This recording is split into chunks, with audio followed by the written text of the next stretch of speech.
everyone. Welcome to Galvanizing and Building Alliances with Diverse Communities.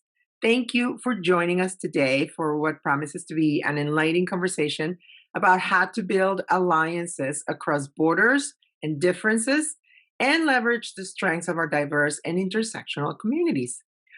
First, we do the introductions. Before we do the introductions, I have some housekeeping items. I'd like to remind you that closed captioning is available for this panel. You can activate it through your Zoom control panel. Also, you can engage with our conversation via the chat function, but please hold your questions for the end of the panel because we will have an audience Q&A then. Lastly, please keep an eye on the chat box for some ground rules for audience engagement. With that said, let's just get into it. My name is Marcela Garcia, and I am an associate editor, editorial board member, and opinion columnist with the Boston Globe. And I'm delighted to introduce you to our stellar panelists today. First, we have Dr. Lisa Magaña, who is the Associate Dean of Diversity, Equity, and Inclusion, and Provost Fellow for Hispanic Servant Initiatives at Arizona State University. She has been published in the area of immigration and Latino politics and public policy issues. Welcome, Dr. Magaña. Thank you for being here. It's my pleasure. We also have Daisy Prado, who is an intersectional community advocate and feminist leader. She is a program manager for the San Francisco Department on the Status of Women and was a former appointed commissioner for the city of San Francisco. Welcome, Daisy. Hi, everyone. Thank you. And now we have Mika Fernandez, who is the Vice President of Policy and Strategic Engagement for Lawyers for Good Government, L4GG. That's a cool acronym. She's built her career around shaping and enforcing civil rights protections at the federal, state, and local level. She has also managed several coalitions of diverse, progressive advocacy organizations. Well, thank you all for being here. I'd like to start with a question for each one of you. With maybe starting with stating sort of the obvious and sort of setting, the stakes. We're like, what are the stakes here, right? Why is building alliances with diverse communities? And by that, we mean international, immigrant, LGBTQ, disabled, etc. Why is that important to you and in general, right? And how does this work, coalition work and alliance building show up in your particular areas of work? And let me start with you, Dr. Magaña. Well, thank you. I would say it's very important. And so last year, it's 2 years now. We published a book last year, but it was on the Latino political turnout in Arizona, mostly the Phoenix metropolitan area. Just a little FYI, there's about 7+ million people in Arizona, about 4 million plus live in Maricopa County or the Phoenix area. So whatever happens in that area is sort of what happens in the state because there's so many people that live there. And we saw coalitions are essentially why Donald Trump did not take Arizona. And there were coalitions, and we call them the New American Electorate, which are first-time political players, newly naturalized citizens, Latinos, youth, women, LGBTQ, people that have not been traditionally targeted by political campaigns. And we saw that this is absolutely the future when it comes. It wasn't the party, wasn't Democratic Party, Republican Party, wasn't elected officials. It turned out to be very much organized around attracting and coalescing first-time political players. And I think we're kind of seeing the same thing in Georgia with Stacey Abrams, same sort of idea. So yes, I think it's very important. Oh. Marcela, you're on mute. Sorry. Daisy, do you want to go next? It's okay. Yeah, no, I'm still getting used to the mute off mutes, and it's been 3 years of using Zoom nonstop. Yes. So adding on to what Dr. Magaña said, coalition building has proven to be just an incredible force of nature, movement builder, not just with elections, but with a lot of different issues. And so I like to say that nothing about us without us is for us. And so that's super important to keep that whenever you're trying to build a movement around any single issue. Right now, reproductive rights are, under attack. And that I feel like is not going to be protected unless we continue to move forward and build these coalitions around reproductive justice, especially being really, really tuned into the work of folks that have been doing reproductive justice work for years. There are coalitions that have been doing this work and have been working to protect our reproductive rights for years. So not going into arenas and pretending like we know everything, but rather supporting those coalitions that have been doing that grassroots work for years, I think is how we move the needle on any issue. And for example, we have a really, really important election coming up. And there are a lot of coalitions doing incredible work around different issues, whether it's reproductive justice, whether it's immigration rights. And so making sure that we uplift the work of those coalitions and learn how to be a part of it, I think is really important. Before I move to Mika, let me introduce the four panelists who just joined us. Raquel Castañeda-López, thank you for being here. She's an executive coach for women of color in public office and leadership. In 2013, she became the first Latina elected to the Detroit City Council. That's amazing. She's also the founder of the Restorative Democracy Project and a Leadership in Government Fellow with the Open Society Foundation. Thank you, Raquel, for being here. Mika, why don't you go ahead and answer the question, and then I'll go to you, Raquel. Sure. So I've been a policy attorney and nonprofit lobbyist for over a decade now. And much of that time at a Hispanic-run org. I knew the law, but it didn't take me very long to learn that progressive lawyers can come up with a ton of great ideas, but they don't go anywhere if you can't persuade people to adopt them.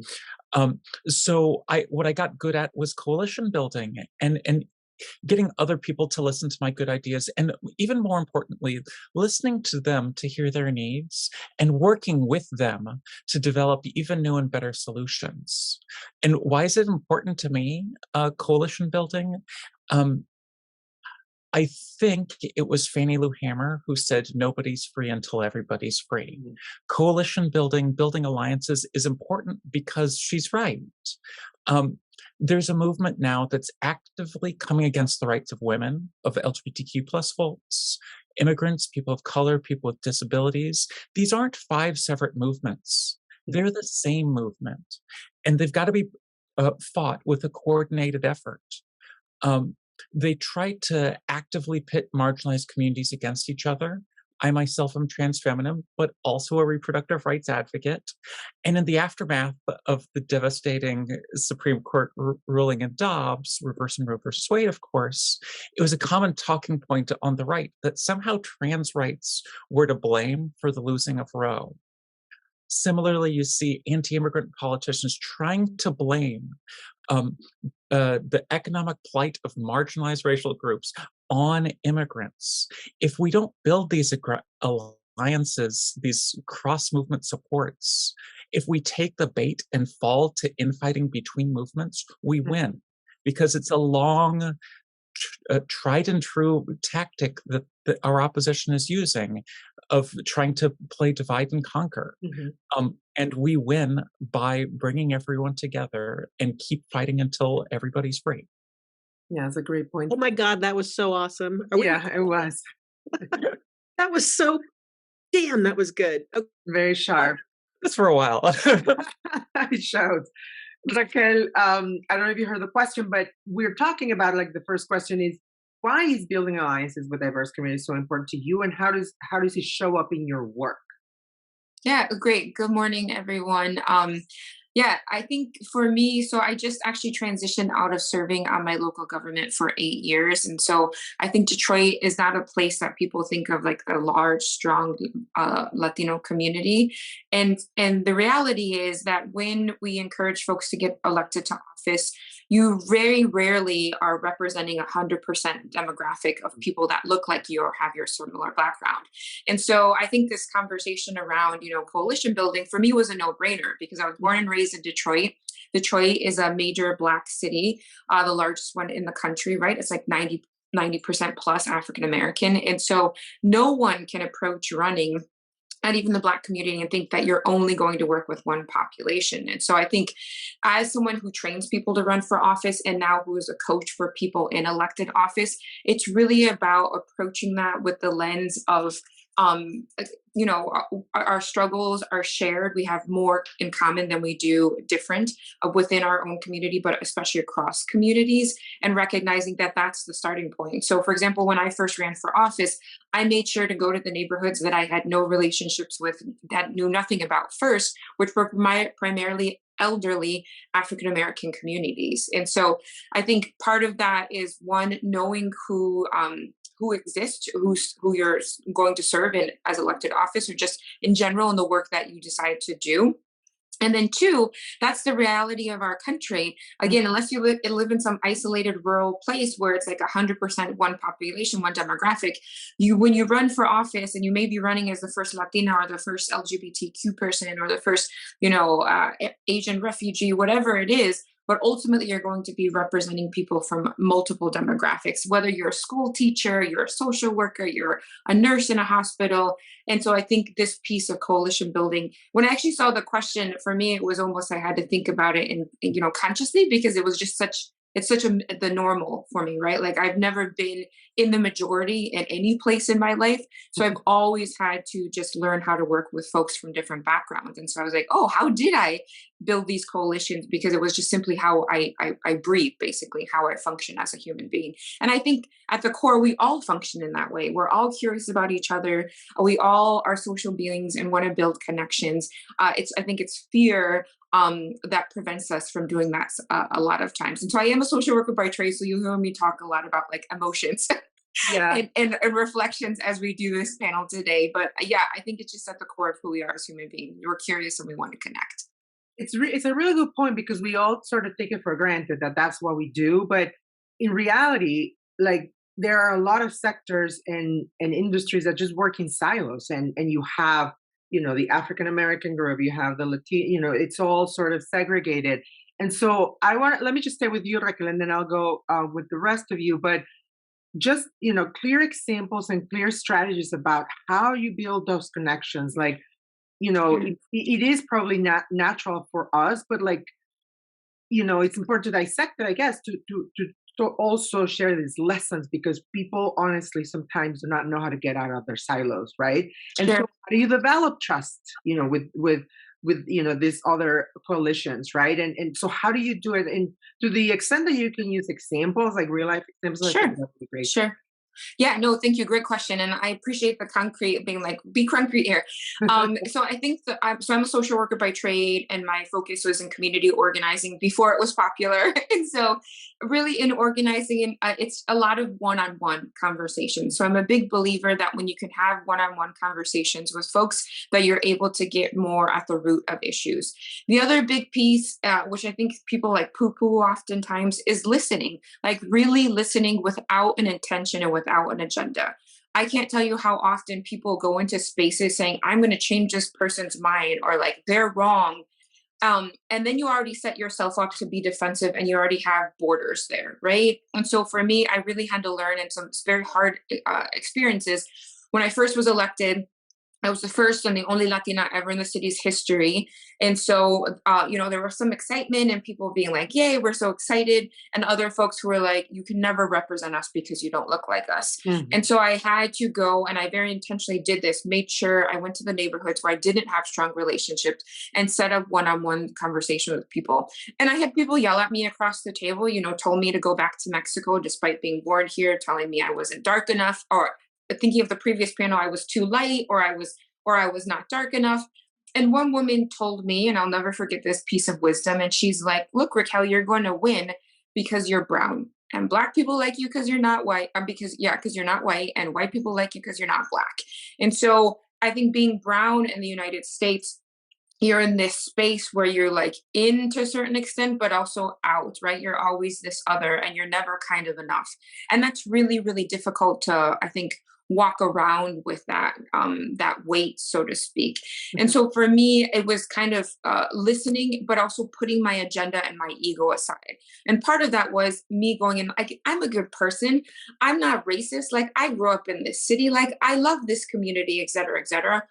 and recognizing like I was going and trying to convince them that I was an ally when really I needed to just go in and listen. And sometimes that meant people vented for like 45 minutes or they yelled at me and said really discriminatory things.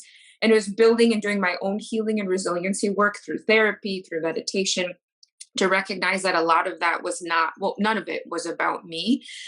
And so as I say this, none of this is easy. This healing work is not easy, and building that resiliency is not easy, but it was through listening, really just to hear the other person's story through one-on-one conversations over years. Sometimes that I went from having folks going into a meeting with a lot of Black elders who would like yell at me, a man would like throw things at me across the table, like, just kind of physically not the most welcoming space, to then having these people come and like give me hugs and welcome me into their homes and being able to call and text them. And in the pandemic, having them show up for me and my team and ask, how are you? What's going on? But I think it's also the last piece I'll say is the time. We want relationships to change like this. Think of how long it took you to build a relationship with your partner, to build relationships with a new friend, to build relationships with whoever it is that's important to you in your life. That takes time. It doesn't happen in 30 days. It doesn't happen in 6 months sometimes.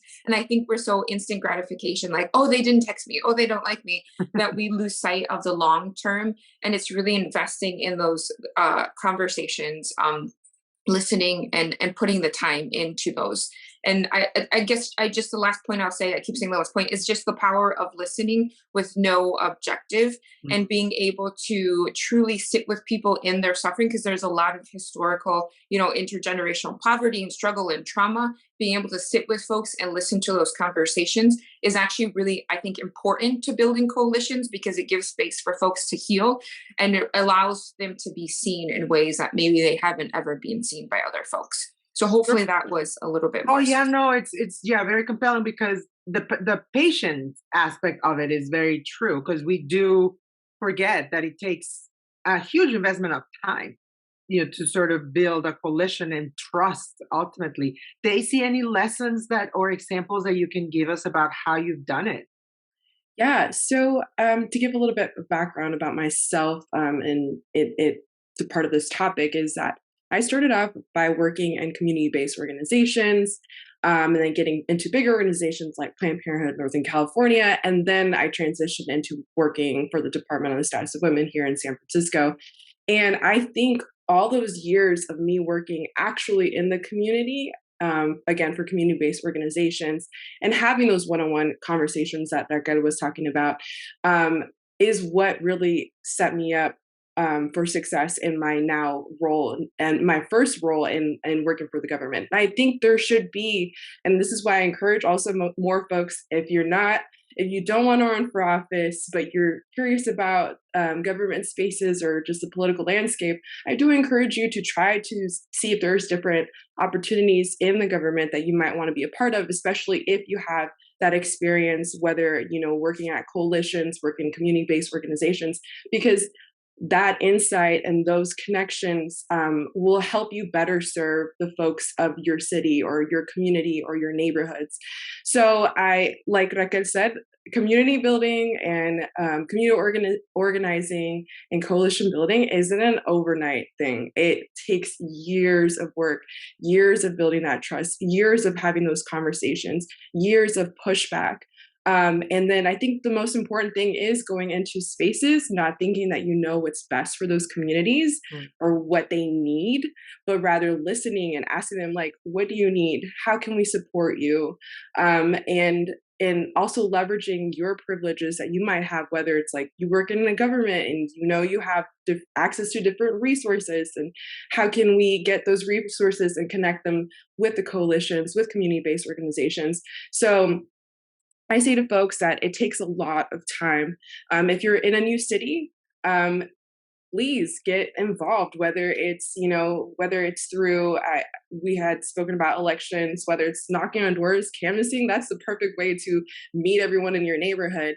If you're not running for office, but you want to learn about the neighborhood that you live in, the city that you live in, definitely find someone that's running for office that you that you're passionate about, or you're passionate about the issues that they represent. And that's a great way to start meeting folks in your neighborhood, in your community. And if that's not for you, I do recommend that folks get involved in any community organizing, or any nonprofits, organizations that are looking for volunteers. There are so many places that are always looking for volunteers.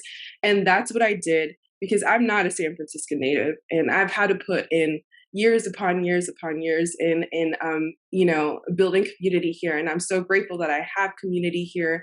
And it's really truly transformed my life. But it took me saying, hey, how am I going to get involved in my community? How am I going to support folks? How am I going to support issues here in the city of San Francisco? And so again, it's a very, very long process, but I am so grateful to be a part of this community, and just really going into places and listening to folks makes a difference. Yeah, totally.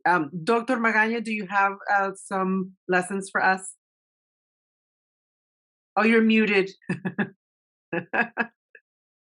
I was just saying, I don't feel worthy to be on this panel with these awesome individuals. I'm inspired, and I'm optimistic to hear your glorious voices. I don't have anything to add, just that I'm super impressed with you guys. I want to hear, Mika, what do you think? But thank you. But don't call me Dr. Magaña. I noticed this. Lisa. Call me Lisa, everybody. Call me Lisa. Mika, what do you think? Thank you. Okay, so I just want to underline, and was planning on saying both Raquel's listen without an agenda, and Daisy's don't think you know what's best.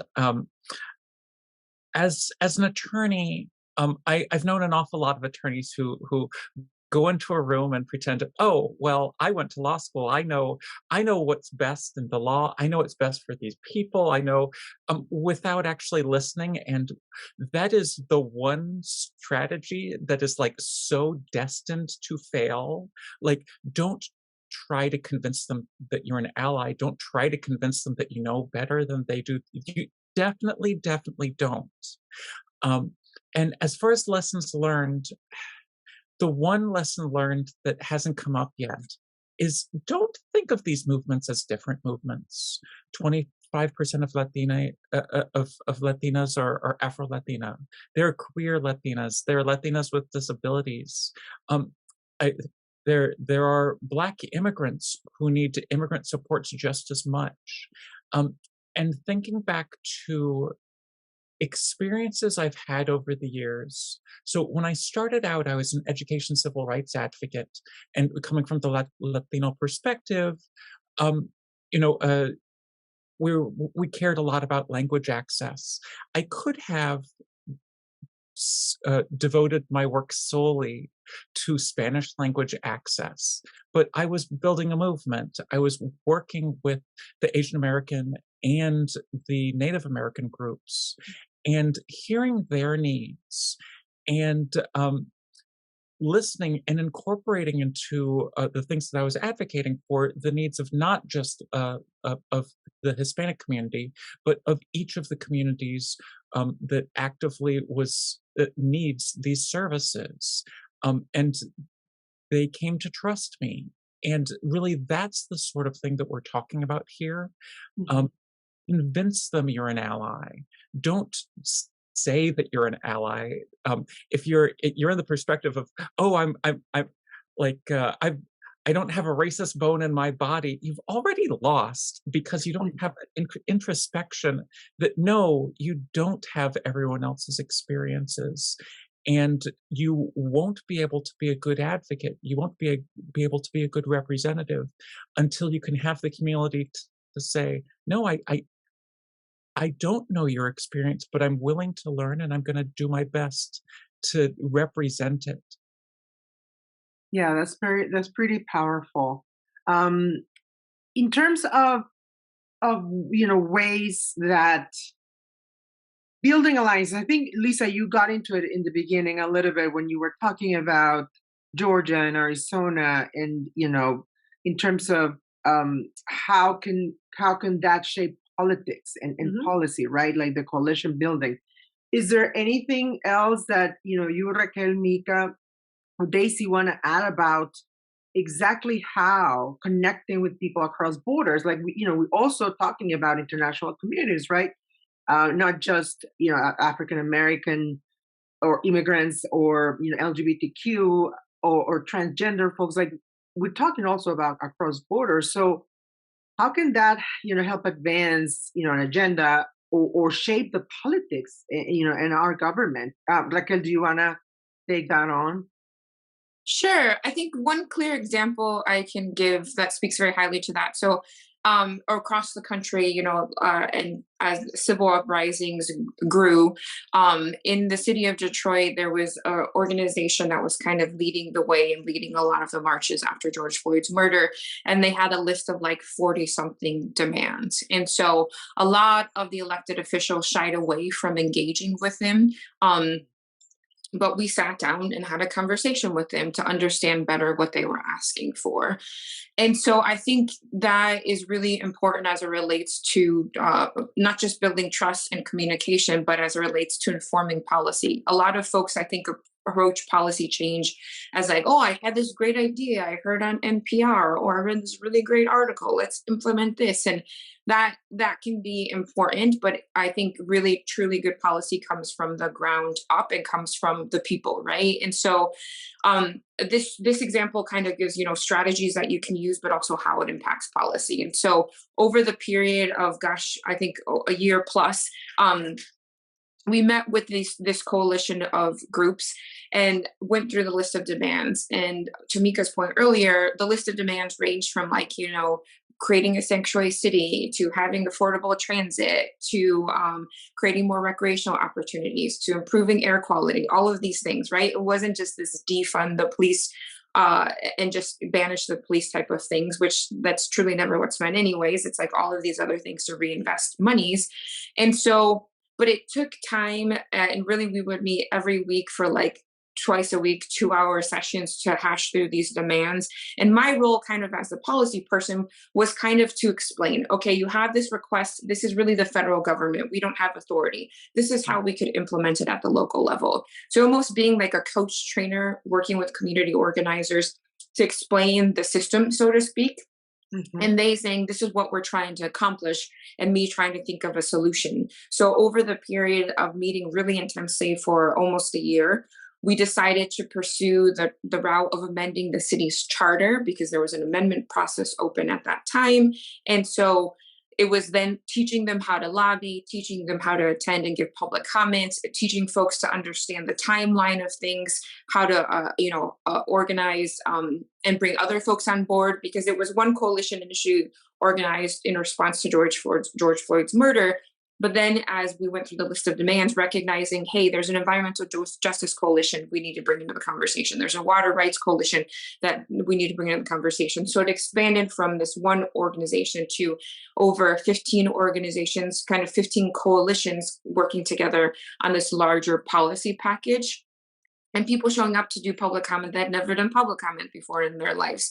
And so it was this really beautiful partnership of grassroots organizers, some policy folks in the legal space, and then myself and another elected official helping to navigate and craft this package of charter amendments. Unfortunately, not all of them were adopted, but it was a really beautiful learning experience. And the organizers themselves said, hey, we know of each other and we admire your work, but rarely do we come together to be in this one space. And so I think part of this coalition building and part of leadership in general is just bringing people together to be in the same space. That's 50% of it, right? Because they already know the work. They're the experts. We're not trying to recreate anything. It's just getting folks in the same space so that they can connect.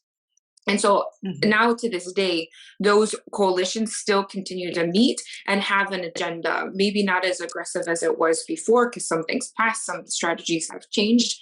But I think is a result of how you can really think about coalition building and impact policy. And I think also more, maybe at another level, more importantly, is build those relationships and build the stronger solidarity across different movements so they're not so much in silos.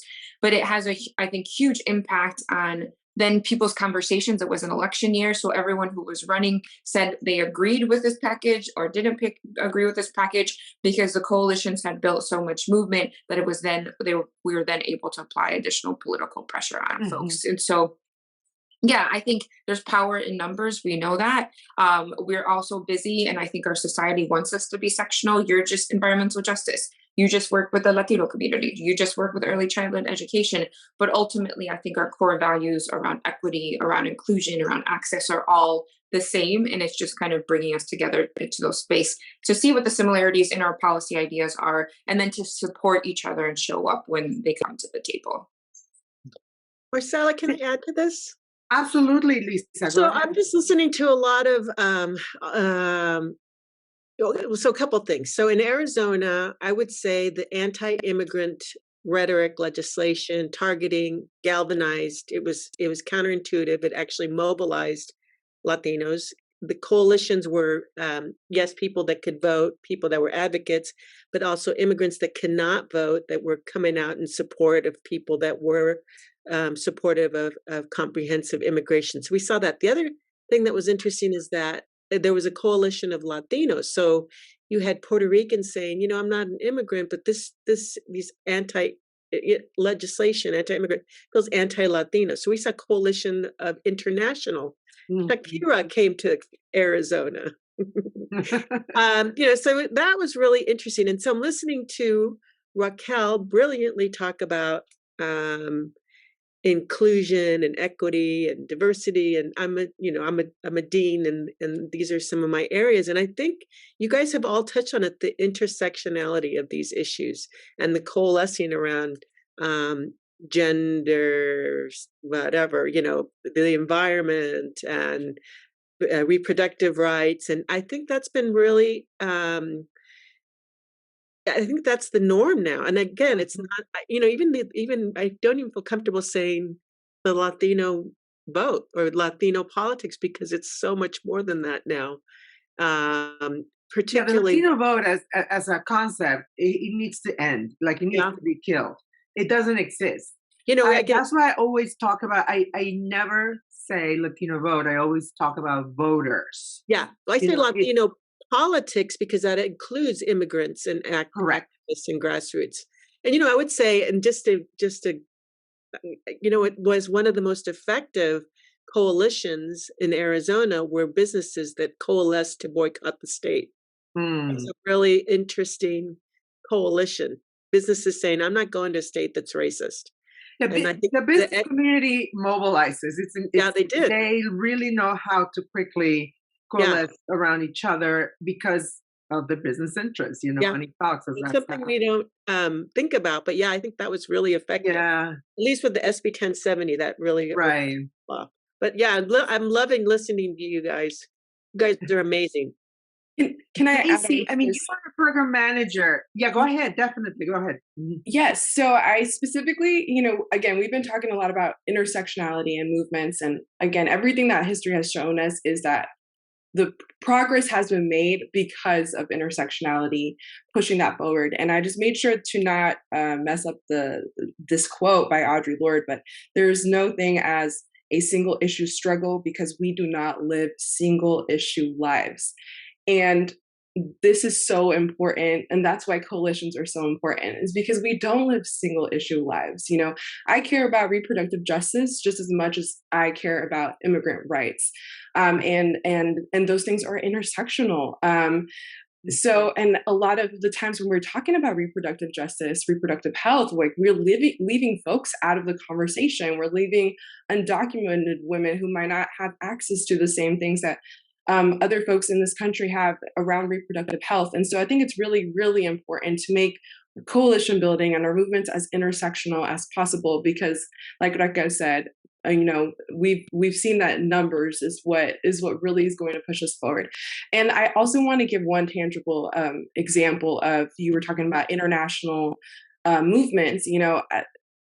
Right now with reproductive justice, I feel like reproductive justice is really being moved in, South and Central America, Latin America, if you want to call it.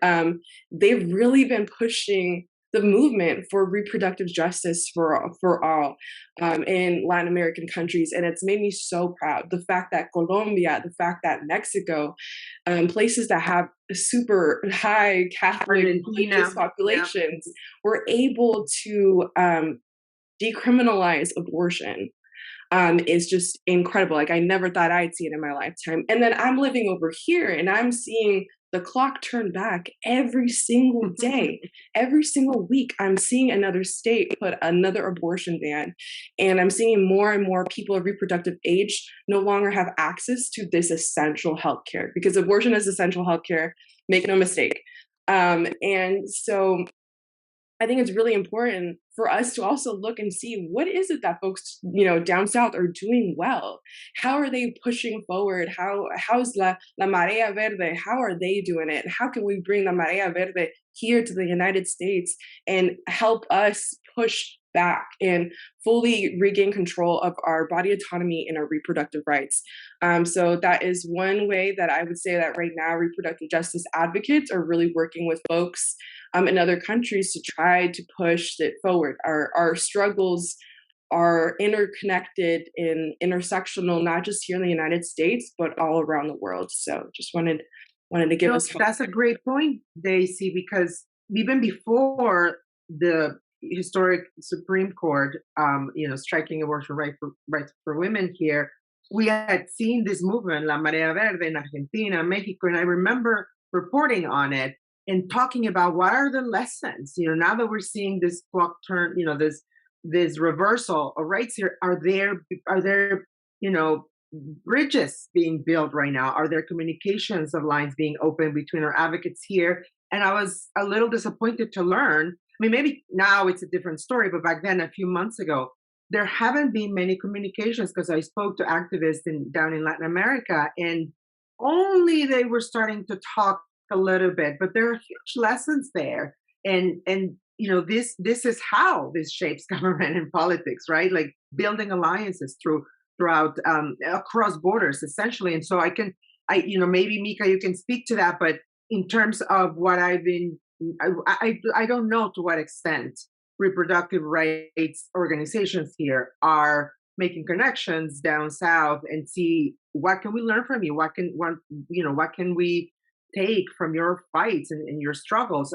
Mika, do you want to talk a little bit about that, or whatever you want to Sure. contribute to the conversation right now? Yeah. This is a tough one in particular. My mind first goes to L4GG's own work, in that we are a policy organization, but we also do direct services. We do direct services through our project Corazon, where we help asylees get access to the United States. The horrible, badly named migrant protection protocols, the Remain in Mexico program, it still makes it hard for immigrants to get into the United States following all the rules. But there's one exception where there's a medical necessity. And so I can't speak too much about it, but we had a client who in Mexico at the Texas border, who was going through a miscarriage. She had medical necessity, and pre-Dobbs, we would have been like, okay, yeah, we're gonna, you have medical necessity, you need to be in a hospital within the United States. And then we realized, oh no, post-Dobbs, we have to ask the question of so we go through the legal research. Yes, there's an emergency exception in Texas law. We wouldn't have had to do that before. And then we have to say, okay, well, the hospital on the other side is a Baptist hospital. Will they save this woman's life? And these are the sorts of intersectional things that we have to deal with on a daily basis. And it's important to bear them in mind, because as everyone has said so far, these are not single issue issues. These are like, they all are connected. And so I'll just end by saying, Latino itself is a multiracial, multi-ethnicity coalition. And Latino, like the Latino vote doesn't exist, but Latino movement work, it's the same as we've been talking about with cross movement work. I myself have Cuban ancestry, like, and you don't get, if the Cubans aren't listening to the Mexicans and people of Mexican ancestry and trying to relate, if then we're also doomed to failure. And like, to the point of like, you know, the there having been a white feminist movement, there having been a white environmental movement, these are all true, and I'm preaching to the choir here. But neither can we, when we're being immigrant rights advocates, we can't forget about the anti-Black you know, truth that exists within our immigration movement, and with our immigration laws. We've got to represent the Haitians. We've got to represent the Africans immigrants as well. Like, that's the way that cross-border work is so important.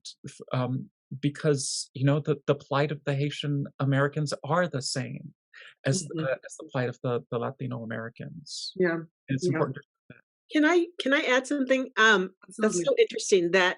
So I'm a political scientist by training, so I'll get, oh, but there's Latinos that voted for Trump, and so let's just break it down a little bit. That in Florida, right, you have the Venezuelans and the Cubans that said that Trump said, you don't want to vote for Biden because he's going to be a dictator like in Venezuela and Cuba.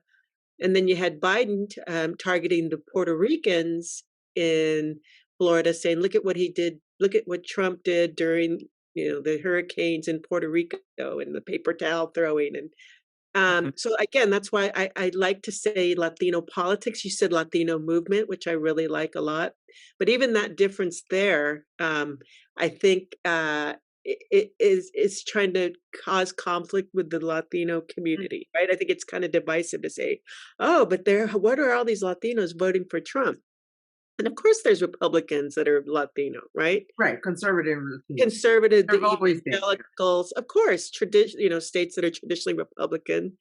It's not shocking, you know, but I think it's been sort of interesting, kind of divisive in the way it's stated. Oh, what do you think's going on? What did Trump do to attract all these Latinos? And anyways, yeah. So I like you're saying Latino movements, and I'm with you, Marcela. I don't use Latino vote anymore, but I do like, again, Latino politics because it's mobilizing change, even if it's electoral or traditional and partisan. It's all of that. So that's it.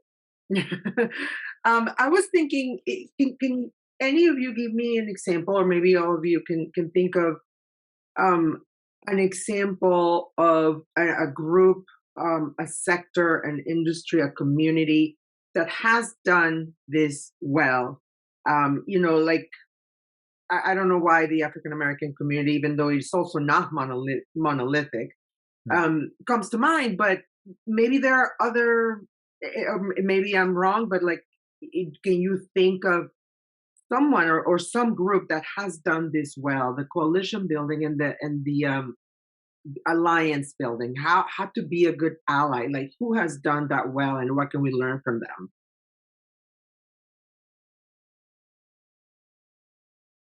Well, there's some great organizations here that started off as immigrant advocates and then worked for raising the minimum wage in Arizona and working with coalitions of, again, these, I keep going back to this, but we want to call it the New American Electorate. And these are just groups, again, coalescing, first-time political players, first time being targeted. I'll tell you a really quick story. A couple of years ago, I was at the optometrist and there was this beautiful Latino family there. And I said, can you imagine you're sitting there and this middle-aged woman's bugging you and I said, are you guys registered to vote? And turns out they were not. and he registered. It was a dad and two daughters. The daughters were not old enough, but the dad registers to vote. I go get my eyes checked. My eyes got worse. I came out and he said, guess what? I just got my friend registered to vote. And I was so excited. And I said, do you mind me asking, why have you never registered to vote? And he said, no one's ever asked me. Mm. No one's ever targeted me. And so that's what we're seeing a lot of, like first time ever. I had in my class the other day, I brought somebody in to register to vote because, they're going to assume kids, I say kids, 18-year-olds aren't going to vote. And, I brought these people in to register to vote, and they'd never been asked. They'd never been targeted. Mm. So I think that's really, really important. Mm. Raquel, do you want to add something? Oh, I think sure. And then Daisy want to jump in. So just thinking about New Americans. So there's actually an organization based in New York called New American Leaders. Maybe someone's mentioned it earlier, but I'm on the board and I've trained for them for about, the past 8 years or so. And so one of the things I love about it, giving my own personal background growing up, never in the majority and always kind of in different spaces, these multi-ethnic, multiracial spaces where I really feel most at home. This is an organization that I think does a really great job at it's really focused on just recruiting folks from immigrant communities, whether you're first, second, third generation, also expanding down to the Black and Indigenous communities and recruiting them and training them to run for office. So I was recruited to run. Somebody asked me, and then 20 more people asked me because, we need to be asked like a million times. But it's a really great kind of pan-ethnic, so to speak, space where you have folks who are African refugees and folks who are maybe fourth generation on their grandparents' side, et cetera, but who have shared values. And it's a nonprofit, nonpartisan organization that I think they're doing great work at really bringing together people across racial divides and cross ethnic divides and training them to run for office. So New American Leaders, if you haven't heard from them, just newamericanleaders.org, you can check them out for sure. As one concrete example of, I think, an organization that's doing it well and trying to partner with more progressive institutions across the country, really, again, around this concept around shared values versus just focusing on a policy issue or on a certain demographic, I think is really the direction that we need to go if we want to move from this kind of transactional way of engaging with folks to more of a transformational way of building really long-term relationships. Daisy, I think you wanted to mention something. Yes.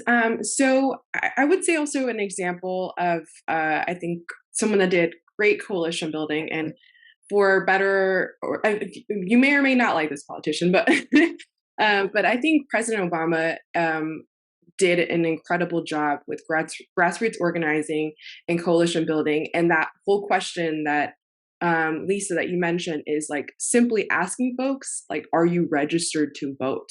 And there has been so many different exposés and articles about what it took for former President Obama to build that grassroots organizing power. And that was also the first time that small donors, or what they call small donors or small donations, was also a big player, because before that, and still today with politics, folks bringing out their big checkbooks and just signing huge checks is what really sometimes buys elections. But we were able to see the power of individually just going to folks and registering folks to vote, being able to drive folks to the polls, on election day, being able to just, like, again, like I said, asking them to register to vote, all those different things, and believing in folks and asking even, could you donate $5? I think those small, different coalition building, grassroots organizing, that those type of movements really, really can change elections and can change movements.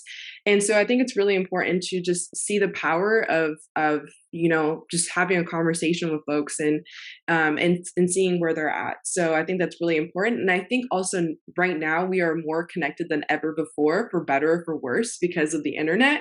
I mean, it's completely changed elections, as we know.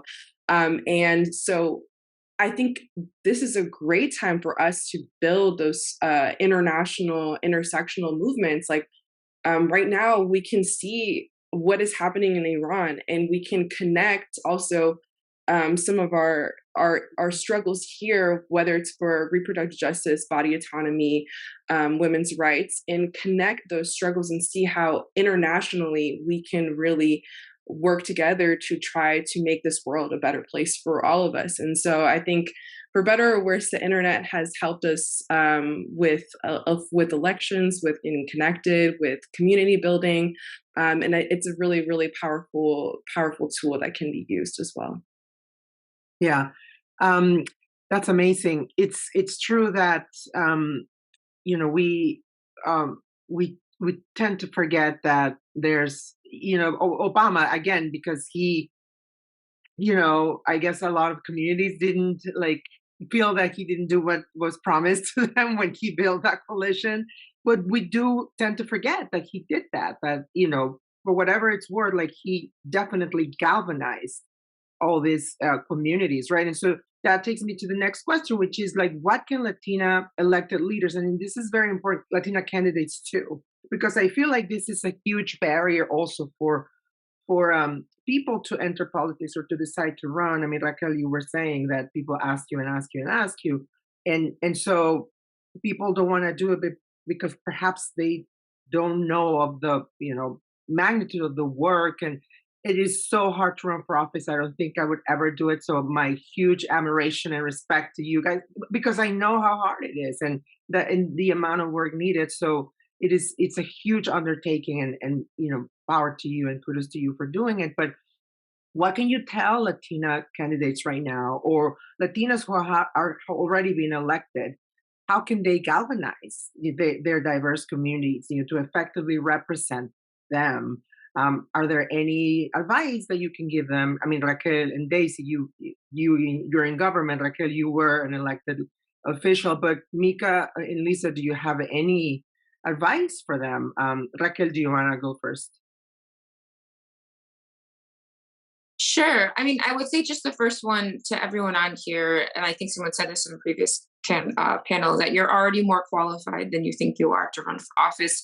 So if it hasn't already been said, I, Raquel, am asking you all to run for office or to volunteer and work on a campaign. So that's your ask for today. Because we as women of color need to be asked 9-10 times, and we don't believe that, we need to get another doctorate degree or whatever it is. And so I think the first piece that I really had to learn is that your story has power, and to lean into that. So I grew up in poverty. I'm third eldest of 8. I was still living at home and shared a bedroom with my sister when I was in office. And I was like, I'm not even 5 feet tall, you all. And so it's all these things that I was like, I can't run. And that, in all honesty, over the time, that slowly, I subtly, there was things I started to hide to, be more acceptable, like not wearing my big earrings, or not really making people say my name correctly, all of the things and all the time. And now being out of office, because it is super hard, and after having spent a decade mostly in service, I think that's one of the things I would have told my younger self running for office and being an elected official, is to lean into who you are, lead with that story. It is very scary and it's hard to be the only one, but that story is what makes you unique, and that story is what connects you to other people. So whether you grew up poor, whether you have a million siblings, whether you have a degree or not, or whatever it is, those things are, again, really help you to connect and other people to see you as a human being. And I think that's really the first base piece in terms of building relationships and connections with other people, is that people have to humanize you, right? For whatever reason, you get elected, community organizers think you've gone to the dark side and you sold out your soul, and people from your community are like, how could you have betrayed me? And all these emotions are triggered for them. And I think, again, leading with your story reminds them that you're a human being and why they loved you from the beginning, right? And why they wanted to see you get elected to office. I think the other piece is then once you're in, so this is one of the reasons why I decided to not run again and to create a coaching program for women of color specifically, is because, there's these programs to recruit us, and then you get in and it's like you're just thrown into the lion's den, right? And There's not training around governance or about how to build these alliances. There's not training about, maintaining your own mental well-being, et cetera, et cetera. And so that's what I'm focused to doing in this phase of my life, because it's not sustainable to think about just recruiting folks. And I would feel wrong just saying, hey, come in, run for office. You'll do great. It's easy. Because it's not, it can be brutal at times. And so for me, my role, I think now in my life, is really supporting folks to try to change that system so that you have support and you're not alone. And I think that's another strategy in terms of being an effective leader, is to reach out and ask for help. Especially as an elected, you're supposed to be a pro, you're supposed to be an expert in everything and not show weakness, especially as a woman of color, right? Like, you have to prove all these things. And so what was invaluable to me was really reaching to folks outside of my city. So I was part of an organization called Local Progress. I was part of several international fellowships with the BMW Foundation and the German Marshall Fund, who are all kind of these networks of folks abroad, immigrants abroad, as well as in the United States, people of color, first time people running for office, that just were sounding boards for me in terms of sharing policy ideas, but also just let me show up as a human being and just being like, oh my goodness, I'm so exhausted. I went to the laundromat and someone came up while I was pulling my chonies out of the laundry, and asked me a question. Like, I was so embarrassed, just to be a human is really, really invaluable. So that your networks of people who support you, I think, is super important, because one, if you're having, I think, those coalition building with them, but it translates into best practices and policies that you can implement in your wherever you are representing. Mika, do you have any advice for Latina candidates or Latina elected officials? Sure, and I'll try to merge this with the last question too. Yes, please, because Yeah, Mhm. absolutely, no problem. So I just wanted to say, is there a perfect coalition out there? Yeah. I'm sorry to say that there isn't, because if there is, we wouldn't have to be putting in all this work right now. Yeah, because they will be, yeah, you're totally right. Yeah. That's a great, And great way to put it. And we wouldn't have lost Dobbs. We wouldn't like have so much work before us if we did. But the point about shared values is really important. The best coalition I know of is known as the Leadership Conference on Civil and Human Rights. It's a national coalition, cross movement on a range of issues. But frankly, its flaw is that it's at the national level. I can't speak to the best coalition in your state. And frankly, when you happen to speak to nonprofit funders, frankly, all of what we've been discussing, there needs to be more in-state support for cross-movement coalition building. There's a bit that I can do at Lawyers for Good Government. I'm providing legal research to groups who are doing this kind of work, but it takes a lot of effort, and there's no one group who can do it right. It has to be in your state. It has to be you have to listen to the groups in your state, because you don't win if you're not listening to the groups who are actually doing the fighting. And as for advice for Latinas running for office, I think it's everything we've discussed. Just be humble. Don't think that you know everything. Don't, like, speaking to attorneys here, don't be that one attorney who thinks you know everything because you went to law school. Don't think that you know everything about the Latina community because of your individual Latina experiences. There's the Mexican Latina experience, there's the Puerto Rican Latina experience, there's the Cuban American, there's so many. And like, you win by paying attention and showing that you can be an ally, you can be a advocate for experiences that are similar to but not identical to your own. And that's how you develop trust. And like, I'm confident that you can, because you're watching all of this. But it's not easy, and it takes a hell of a lot of work, but you can. Yeah. Marcela, can I? Yes. Very impressive, you guys. Again, so inspired. My colleague and I are working on a new book on, and we are focusing on women of color leaders. And so it includes immigrant activists, it includes in Arizona. And that's really interesting because even if they're not elected officials, we're doing interviews and we have questions, and family's a big deal. Women tend to become leaders not because they want to be, but because they have to be. There's some issue that's driving them, the environment, there's children's school, their safety, health, immigration. And so we've been looking at women of color, first time ever having to do men getting paid way more money to do this, better paying jobs men have, so it's much more complicated, much more challenging for women. But we really like the idea of that. Yes, elected officials are super important, but to think about leadership in other ways. And so there's this maybe Daisy, you remember her, but there's this badass chef in Phoenix, Silvana, remember her, right? Mario Cafe, who does all these amazing things in the community. She's a chef. But she, so to think about, I'm going to go back and repeat myself. My daughters always say, Mom, you repeat yourself. But again, to think about politics as mobilizing change, and to think about leadership, not just in terms of political or not just in terms of electoral, because I'm going to say all of you guys are leaders here, right? And but just to reconceptualize that. And it's also been very women don't see themselves as leaders. They don't realize what they're doing. And again, that was just, I think the most interesting is that women have to do these things because they have to, they're called to it. It's not a personal, men might do it because of egos. Sorry, men. Some of them might, they have the luxury of deciding whether or not, but I love that we all keep saying, I kept getting asked and they saw that in me. I had to do something. That's very consistent with the literature on women in politics and women in leadership roles. Daisy? Yes. So first of all, I just want to give my kudos to Raquel for, being running for office. I feel like that takes so much guts. I don't have the stomach for it. I really don't. Appointed official was where I felt comfortable at.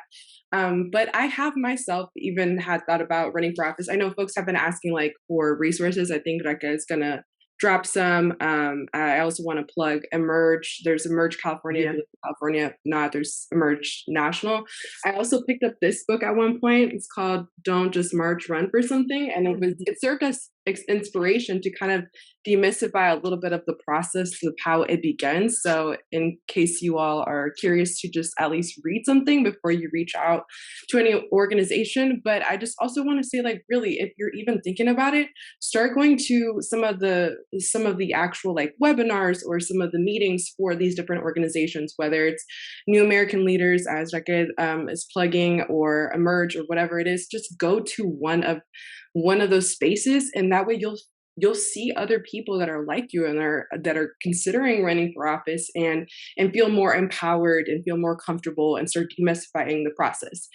Y'all, running for office can seem like a scary process, and it's meant to be that way because they want to gatekeep who can run for office. It's not a secret. That's why there's money in politics. That's also what makes it difficult, right? Demystifying the process. It's on purpose that it's scary, but there are so many more resources now than ever before for women of color, for Latina women, for, like I was saying, for immigrant women, and there's so many different offices that you can run for. You don't have to just think about being a congressperson or being a senator. You can run for your school board. School boards are under attack right now. They need folks who believe in science, who don't want to ban books, who believe in sexual and reproductive health education. So there's so many different offices that you might not even know exist that you can run for. So it's absolutely possible. I really encourage folks to do it. Even if I myself I know I'm, half hypocritical, but and if not, if you want to take the route, for example, that I did, which is more of like I want to become a part of department, or if you want to be part of congressional staff, there are different ways to do that. If you want to first work in government and to understand the process a little bit better and dip your toes in, and then maybe run for office, it's also a possibility. And again, getting into government can also be a difficult process because of gatekeeping, because it's historically been a white space. It's historically been a white male space. It's not a mystery. There's reports that came out that said that, according to all the different interns and fellows on Capitol Hill, Latinos are really underrepresented. We're underrepresented in California. We make up like a large part of the population. We're underrepresented in appointments and whatnot. So, there's so many different places where you can plug in. Really don't be afraid to do that. Don't be afraid to reach out to folks, even on LinkedIn, like, hey, I see you work for the Department of the Status of Women. Can you talk to me about your experience? Or I see that, Raquel, you served for 8 years. Can you talk about your experience in public service and how you got started? So there's a network. We're here to help you. Please reach out to us. That's a really Can I just say one quick Absolutely. thing, Marcela, just to build on what Daisy said? And I just want to emphasize this. So yes, I am a person who ran for office, and yes, I'm encouraging you all to run for office. And now I coach women in office and leadership. But to Daisy's point, I think it's so important that there's multiple levels to be involved, and each of those positions is important. So for example, we passed language access budget amendment to get a language access coordinator position created. That position is incredibly important, and so like that's a role within a department, right? And so I think, and my mom said it best when someone interviewed her, they're like, oh, are you proud of your daughter now that she like won elected office? And my mom was like, she's been doing great things her whole life as like a teacher, as a social worker, blah blah blah. And so all of those roles have, shout out to our sassy moms here, but all of those roles have value. So whether it's you're applying to work in the health department to do the lead education program, that's critical because there's so few of us. So I just wanted to re-emphasize that piece of campaign manager. Being the candidate is super important, but it's not the only thing that has value. We need the policymakers in the offices. We need the people in city departments. School board is incredibly important. All of those different pieces have value, and that's really where you see the most direct impact on people's lives. Everyone's like Congress, mayor, governor. Yeah, those are great, but I'm like local politics is where it's at in the streets. And I did try to answer where it's at. You're totally right. Yeah, local yes, politics. I'm going to get to all those questions. Okay. But before, I just kind of wanted you to answer one last question before I move to the chat, which is very active, and that's amazing. So give us like one takeaway, like what can we do? What can members of our audience do today, like right now today, to begin building alliances in our communities? And please feel free to add any final thoughts that you didn't get to share if we didn't get to them. Let me start with you, Lisa. What would you tell people to do today? Well, I think I've seen in the chat, people are inspired and motivated by everyone here. And again, it's an honor to be on this panel and meeting all of you. I think this is the beginning of a coalition right here. I think it's starting right here. People are asking for resources. People are inspired. So congratulations. Well done. That's true. Latinas represent. That's true. I think sometimes we don't see this type of conferences or meetings as coalition building, but this is exactly what it is. And attending a conference, being part of a conversation, I think it's important in one of the first major steps. Like I will probably be calling each of you, for some column that I'll be writing in the future. So that's coalition building, right? But Daisy, do you wanna go next? Yes. Exactly what you said, Marcela, that this right here is already like we're creating a space, we're creating community, and that is so important to continue this.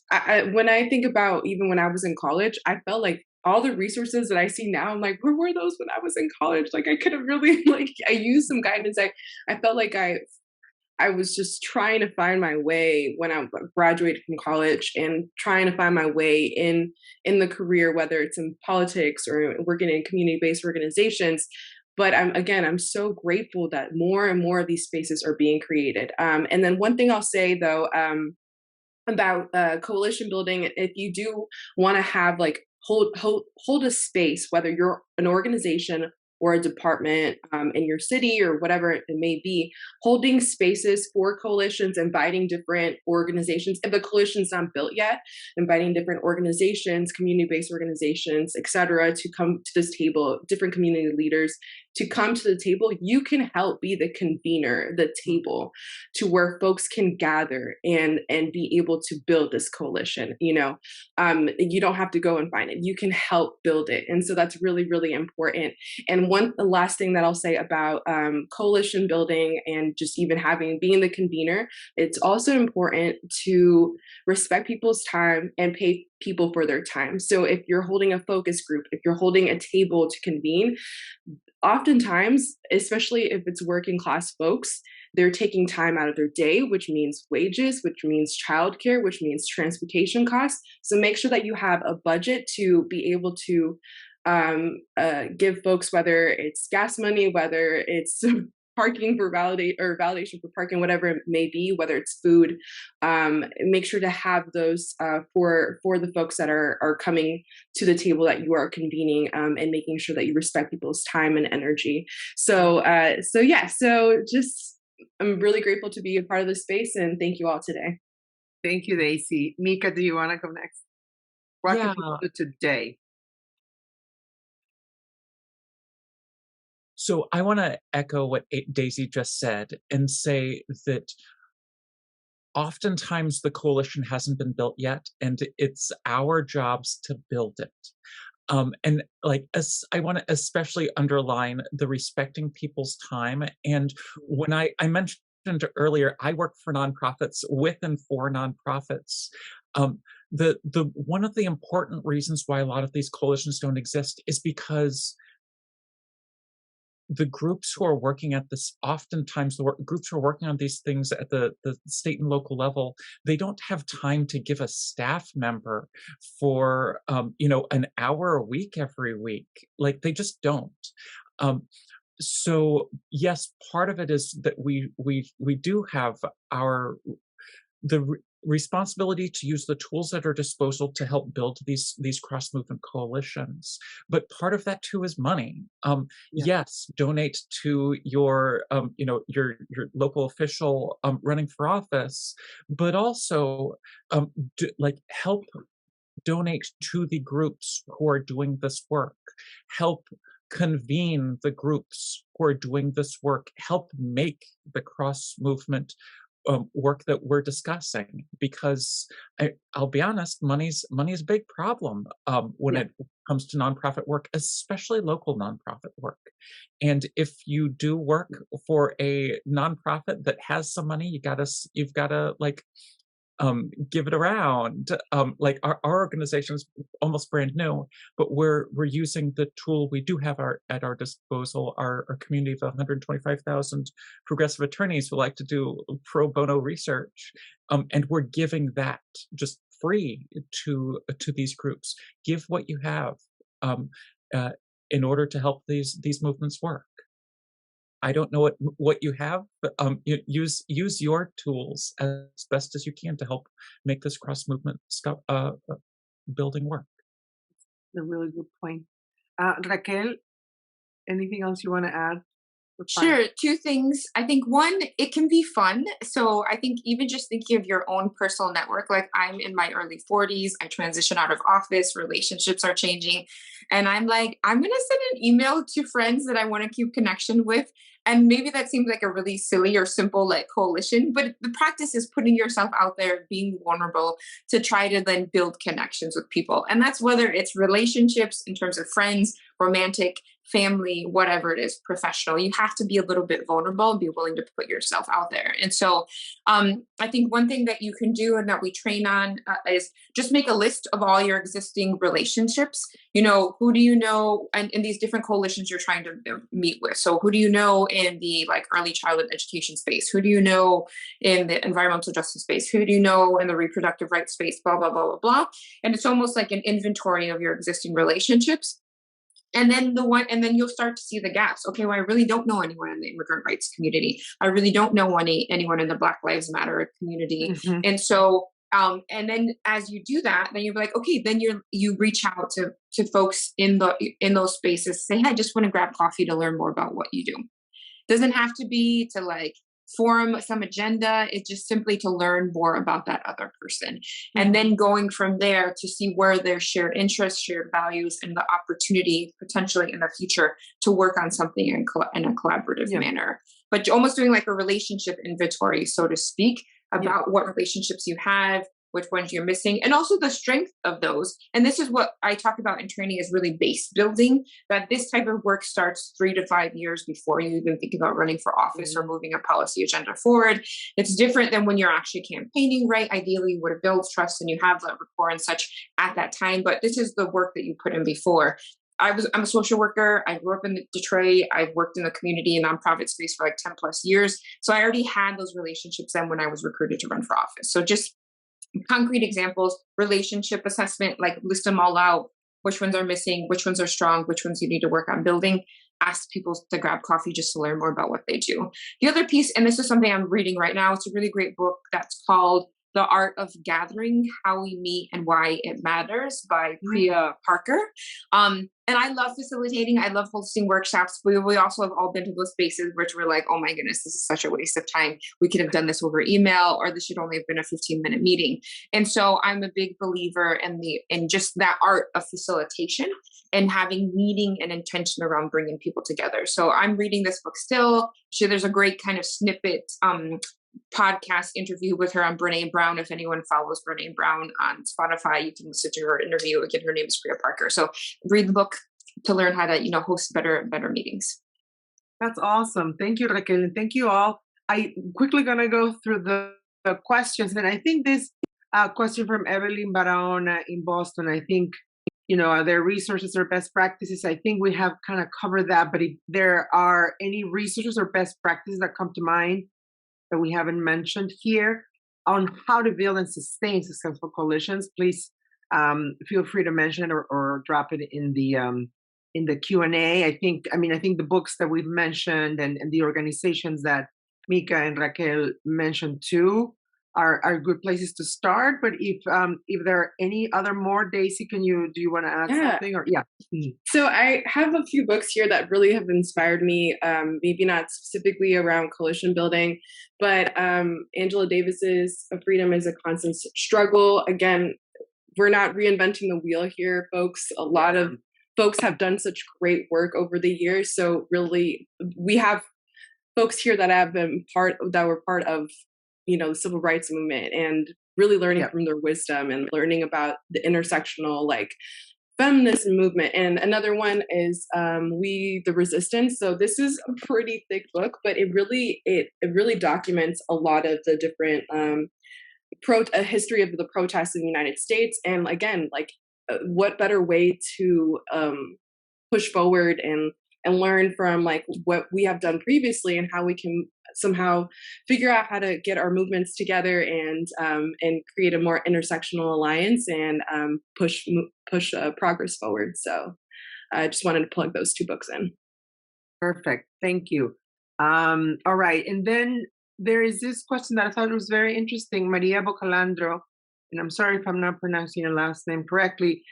She wants to know, since you will be representing, assuming that, it's an elected official or appointed leader, since you will be representing all of your constituents, how do you build alliances with folks that have not beliefs you do not share? I mean, I think this obviously applies beyond being an elected official.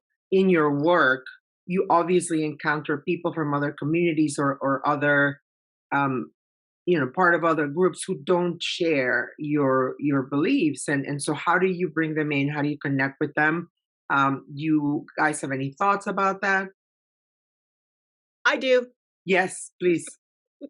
Really quick. So I'm a political scientist, and I'll get the white male that doesn't believe what my outcomes are, or my research, or what I'm, it's particularly in They're all in my inbox too. Whenever I write hello, mail, yes. white mails. Yes. So I do the whole, maybe I sound like a jerk, but I talk about how much I publish, what my credentials are, my background.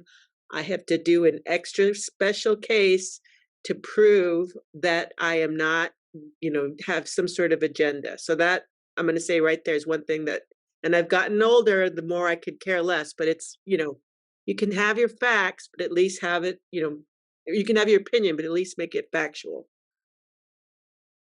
Yeah, and I think oh, sorry. No, please go ahead, Raquel. Super good. I think I put this in. Sorry, y'all. I can't type and be on camera, so I have to turn it off when I'm answering questions. Forgive me. But it's just, I think people have different policy stances all the time, right? Like if we think about affirmative action and the underlying policy, value of that being equality, a lot of people can agree and support the value of equality, but maybe have different policy stances. So my thing is, one, again, be open to listening to everyone.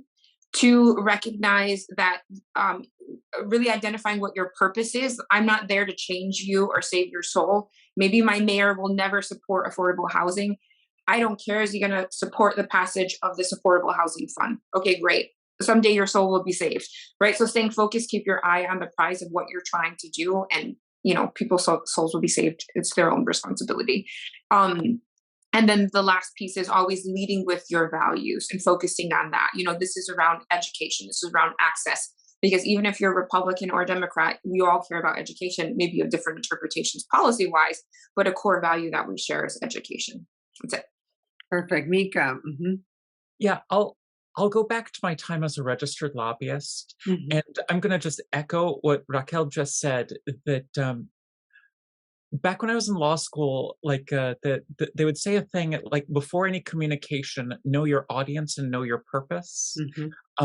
Now, for some, like if your goal is to get them to vote for you, you might not be able to get them. But however, if you're trying to persuade them on an individual policy issue, even if they oppose you on 90% of the things, there are always people who you can get on the 10% of the things that you agree with. I worked with anti-immigrants to get education and civil rights stuff done. I worked with people who couldn't, who are anti-teachers, affirmative action on immigrants' rights things. I worked with trans folks against both. It is possible. And part of the way that you build movements is working with people who disagree with you on some of the issues. If the goal is, if your imagined purpose is to get them to agree with you on everything, you will never win. It's a slightly different coalition on one issue, and it's a slightly different coalition on another. And the more you prove to them that you're reliable, that you're trustworthy, that you have integrity, the more you're able to get that 10% who agree with you on some things to agree with you and work with you on some other things. Like that's how you win. So awesome. Thank you, Mika. And lastly, Raquel or Daisy, I'm sorry, you already, sorry, Daisy. No, first I want to say that you're not going to be able to, there's going to be a lot of folks that don't think like you, don't have the same values as you, etc. And we do have a new wave of, I would say, political ideologies and beliefs that are very staunch, and people are very set in thinking in one way. So I just want to first and foremost say, protect your energy.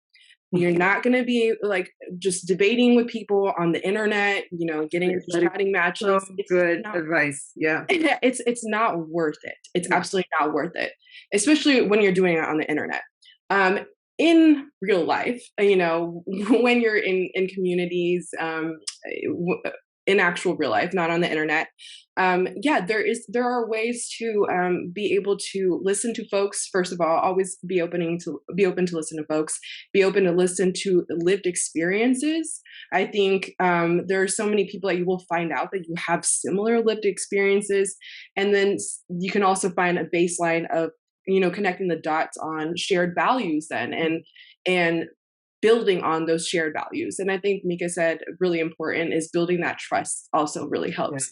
Because when you come in as a subject matter expert, there is no trust, there's no mutual trust, and then folks might not even want to listen to you as well. So coming in with an open heart and listening to folks, hearing out their lived experiences, supporting them, building that trust, that's really, really important to be able to find common ground at times. Like how Mika said, you're not going to be able to get folks 100% on your entire slate of issues in the way that you think, so, for example, even on the subject on abortion, not everyone, most Americans actually, or most people that live in this country, support legal, safe access to abortion. The different levels of like whether on the different weeks, et cetera, that is, it breaks down differently in those different categories. But overall, if we're able to say that most people in this country support access to safe and legal abortion, we can push that forward and not be broken up into little tiny like, oh, but for this person, but not for that person, or not having like costs, not being cost accessible, etc. So I think it's really important to find that common ground through shared values and through lived experiences. And yes, and please don't be arguing with people that, quite frankly, aren't interested in learning, aren't interested in finding common ground with you. It's just not worth your time or energy.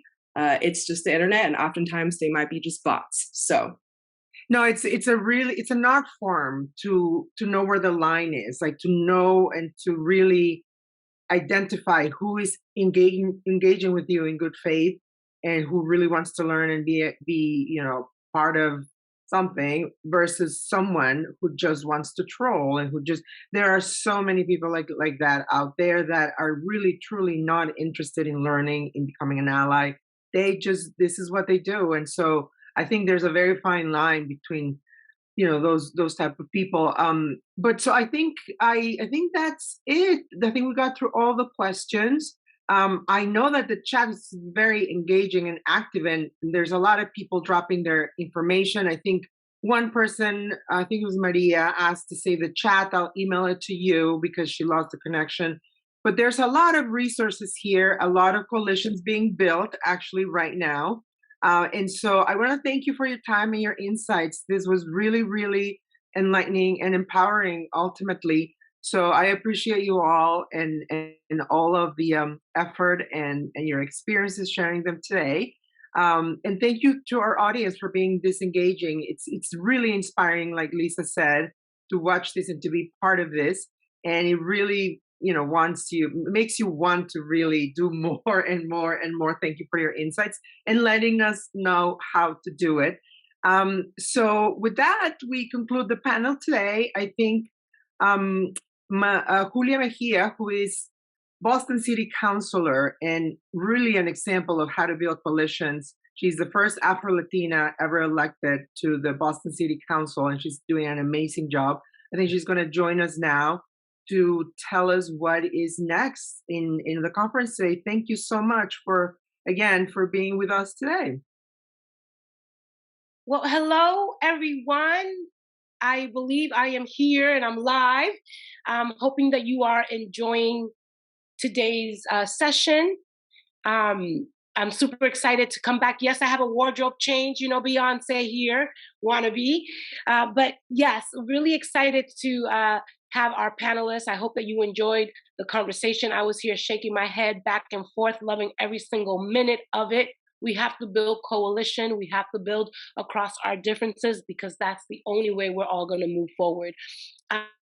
So I'm just here for a quick little intermission to let you know that for those who are listening in and are being inspired, that you have an opportunity to learn how to run for office or run a campaign.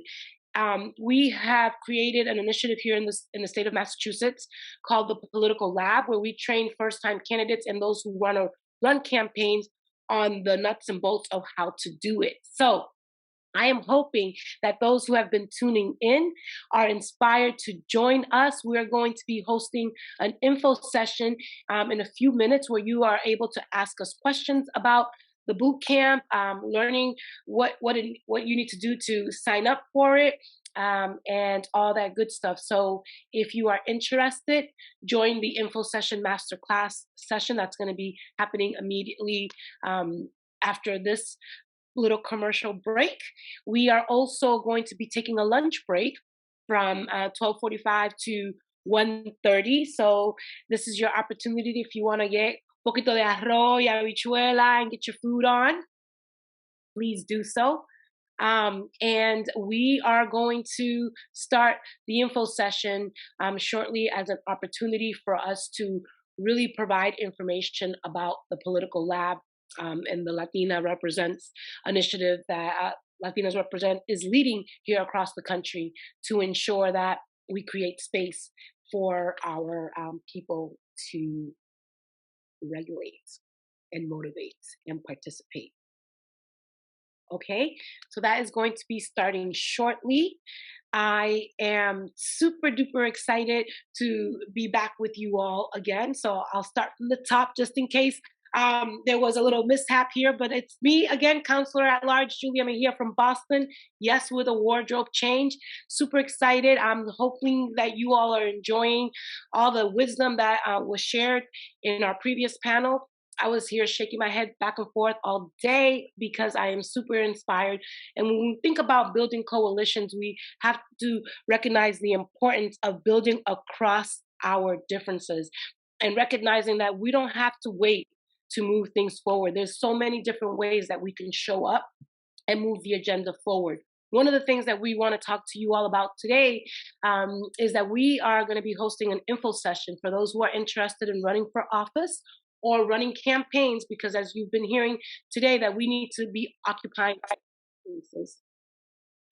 So I am excited to let you know that we're going to be hosting an info session where it's 15 minutes, so you can still get your arroz and habichuela on if you need to eat. It's going to be an opportunity for you to learn about the master class that Latinas Represent is going to be hosting in December. So if you're interested in running for office or running a campaign behind the scenes, this is going to be your opportunity to do so. So with that being said, we're going to be taking a lunch break. But for those who are interested in learning more about the masterclass that is going to be hosted by Latinas Represent in December, it is your opportunity to learn how to run for office or run campaigns, because I always say nothing about us without us is for us. And that means that when it comes to running for office or running campaigns, it is important for everyone to recognize the role that they play in moving the needle forward. So there's also going to be a lunch break. So for those who want to get their arroz and habichuelas on, you're more than welcome to do so. But we're going to be coming back for our last panel at 1:30. But in the meantime, we're going to host our masterclass info session at 12:45. And technology is incredible, right? Because right now what is happening as I'm talking, that the screen disappears and things happen. So I have no idea if anyone is listening to me, but I hope you are paying attention and taking notes. We're going to be doing our Latinas Represent Masterclass info session in less than a second. Hola, Lisa. Thank you so much for you can hear me and see me, and are you going to be hoping if you could drop in the chat that you are going to be able to join us in our next session, which is our masterclass info session, where we're just going to take a few minutes to walk you through what it takes to run for office or run a campaign. All right, you guys. We are super excited that you are joining us. We have over close to 600 people that have shown up across the country. Latinas, we are rolling deep and we are demonstrating the power of us. Okay, I am so super encouraged by all of this, and I cannot wait to tell you about our upcoming masterclass that's happening in December. So that is going to lead you into, it is 12:45. So I believe we're going to start the info session shortly.